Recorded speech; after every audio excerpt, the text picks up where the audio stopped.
By now, I'm sure you know that I think Canva, when used correctly, is an incredibly powerful tool. But I also like to be upfront with you guys, and the bottom line is that there are some things you just can't do in Canva. So today I'm going to show you how to use another free tool to complement Canva, and we're going to create a super cool frosted glass effect using a background video blur.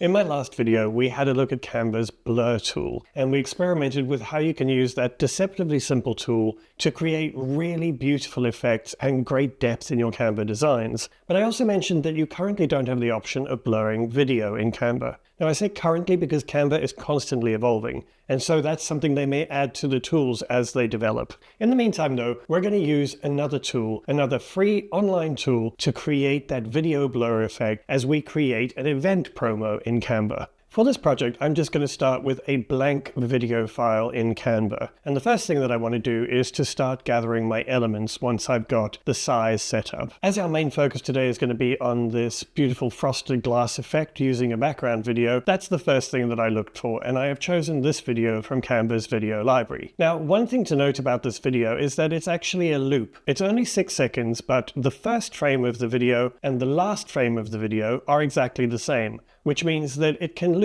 and run almost as a continuous video for as long as you want. The next thing that I want to do is to gather the other elements for this event promo that I'm doing. Now you'll see in my timeline at the bottom here, what I've done is I've inserted a black slide, and that separates the working part of the document where I'm gathering all my assets and putting them together, and the final part of the document where I compile everything into the video that I want it to be when I export. So it just gives me some space to work with here. The next thing I'm going to do is then gather those elements on this one slide. So I've got the text that I want to include, which is the title and the subtitle. I've got the details I want to have on this event promo. And then I've searched Canva's element library for some icons for a calendar for the date, the time, and also a ticket icon and a place icon. And then I've just got this mobile menu icon, which I've got here to add to the design once we start putting it together, just to add a little bit of interest and make it feel a little bit more interactive. The next thing I'm going to do is to compile those and put together the complex elements that I want to use on the final design. Now what I mean by that is that I start to format them. I know that I want to use these icons alongside these details, and those are going to be grouped together and used in a certain way, and so I start preparing them and getting them ready here so that they're easy to copy and paste into the design itself. I format the text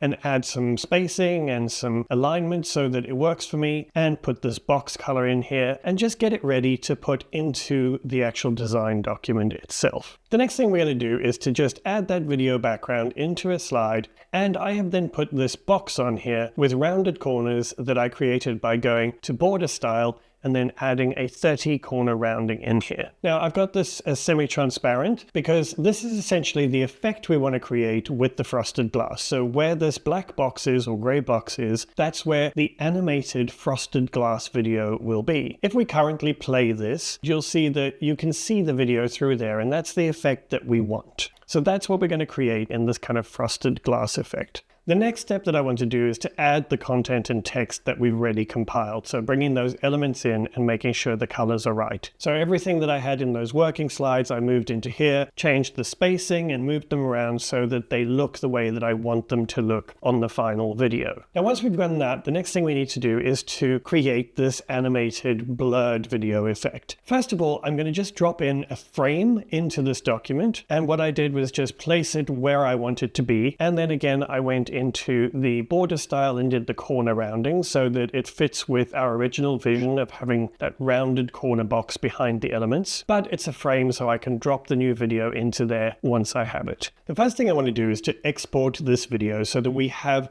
a working version of the clear video that we can use to add the blur effect to. And what I'm going to do is just click on this one slide with the 6-second loop, and I'm going to duplicate that a couple of times so that instead of just having 6 seconds, it's going to be a 24-second video, but because it's a loop, it all just will run into one continuous flow. Then I want to export that by going to Share and Download, and instead of exporting all pages, I am going to uncheck that option and just choose pages 2, 3, 4, and 5, which will be that 24-second loop. And then I hit done, make sure it says MP4 at the top here, and download. Now this process that I've been following here, where I gather the elements, compile them, it's a kind of workflow that I've created to make sure that I can work efficiently and quickly in Canva, creating video and animation, and it also fits with the way that Canva is set up. So it means I don't get to the end and realize I have to change something at the beginning, and that can have a knock-on effect and end up making me redo things over and over. If you're interested in learning how this process works, I teach it inside my Canva OS course, and that's open for enrollment at the moment. So if you are interested in joining, you can go to the link that's on the screen right now or in the description below the video. Enrollment is only open until Sunday night, so if you are interested, have a look at the sales page, and if you have any questions, let me know. Once the video is downloaded, somewhere that we can easily access it, we're just going to delete these working slides so that we know exactly where we're going to be inserting our final video with the blur. I'm going to delete everything except the video that we actually want, and it's this page, and I've put the frame in front of those other elements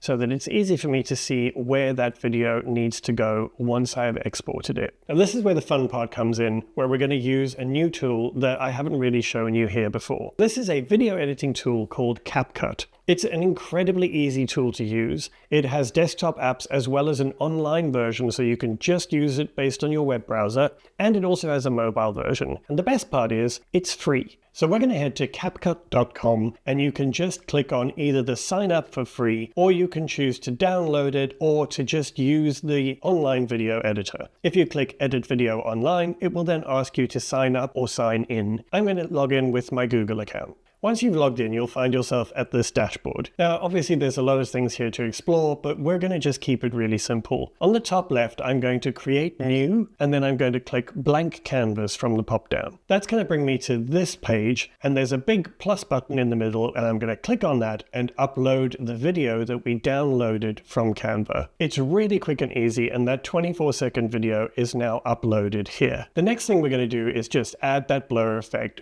On the left-hand side, I'm going to go to the Effects tab, and then in the search effects, I am going to type in blur and hit enter. And you'll see there's a lot of blur options that come up. Some of them have this little pro mark, which means that you would need to be a paid member to be able to use that. But I'm just going to use this first free one that's available here. And I'm literally just going to click on it, and it's applied in the timeline here at the bottom of my page. I can then just click on it and drag it all the way along so that it covers the whole video clip. And you can already see in the preview pane here that blur effect is added. If you click in this little wand icon on the top right, you can then adjust how much it's blurred. And we want to take it up quite a lot because we're going to overlay text, so we do want that soft blurry effect. Once we've done that and we're happy with the way the blur looks, we're just going to click on this big blue export button at the top, and you will then have a number of options, and we're just going to choose download from this option at the bottom. Once we click download, it'll bring up some settings, and I'm not going to change any of them. I'm just going to use the same settings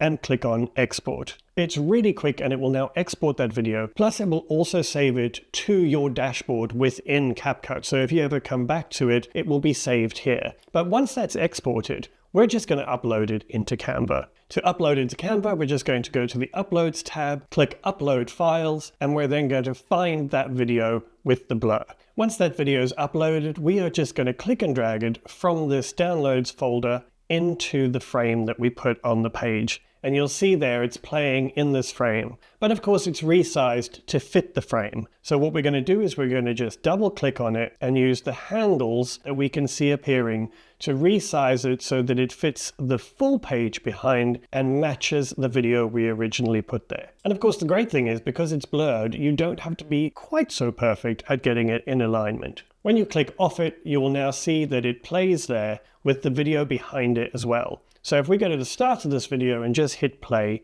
you'll see that both of these videos play in sync, and it creates this frosted glass effect. Now we want this to be a little more visible, especially because there's this plain gray part and it doesn't have as much effect, or it doesn't stand out as much. So the first thing we want to do is to just go to position and send it backwards to behind our main elements. And now you can see that those elements are here, but they don't show up enough because this video is very light and the text is white. Of course, you can change the color of the text and the elements, but the other thing you could do is just to click on that video, go to Edit Video and Adjust, and then you can actually play with these sliders to create a little more differentiation between them. So I'm going to take the brightness down, I'm going to take the contrast down a little, I'm going to bring the shadows up, and I'm probably going to bring the highlights up a little too. So now you can see the text stands out a bit more, but you can still see it's the video in the background. And again, if I hit play, you can now see that both videos play. You still have that nice effect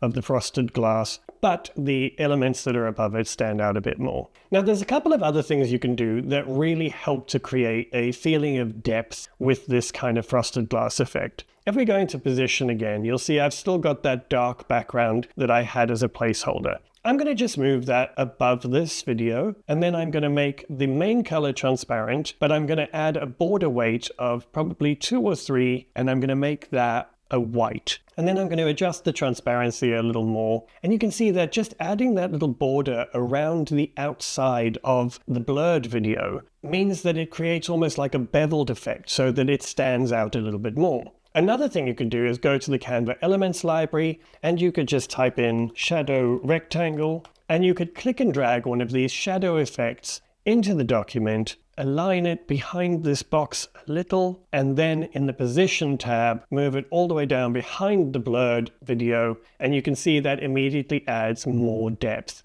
And then you can play with the transparency if it feels like it's too much for you. The last thing I wanted to show you that you can play around with is, if we have a look in elements, I'd like to add something that adds another layer of depth to this. And so I'm going to look for a yellow sphere. And if I type in yellow sphere gloss, it brings us a few options that we could use in here. So they're not exactly the same as the ones that are in the video, but if I insert this one, which is a cutout, I can then resize it and move it to maybe down here, and it looks almost the same as the others. I can then edit the photo and then play around with maybe the saturation and the color tone a little so that it fits a little more with the rest of the things that are in the background of that video. So now we've got something that's actually standing out from the rest of it, so that's creating another layer, another level. And if you wanted to, you could add a shadow to this. So if I go to shadow circle and have a look what we have in the graphics tabs, we could use this soft shadow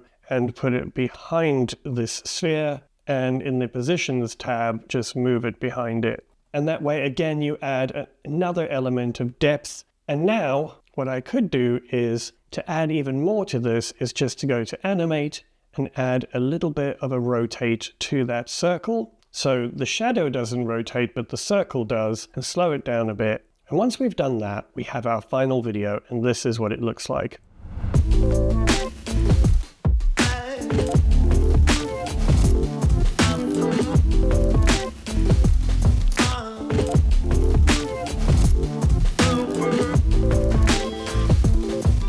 So there we go, folks. Just using another free tool, we can add a whole new element, a whole new dimension, literally, to our videos in Canva. I hope this has been helpful. If it has, please leave a comment and let me know that you found this useful. And let me know whether you'd like me to do more tutorials on tools like CapCut and other tools that you can use to supplement and combine with Canva to create some beautiful on-brand creations for your business. I hope you have a fabulous week. I will see you soon.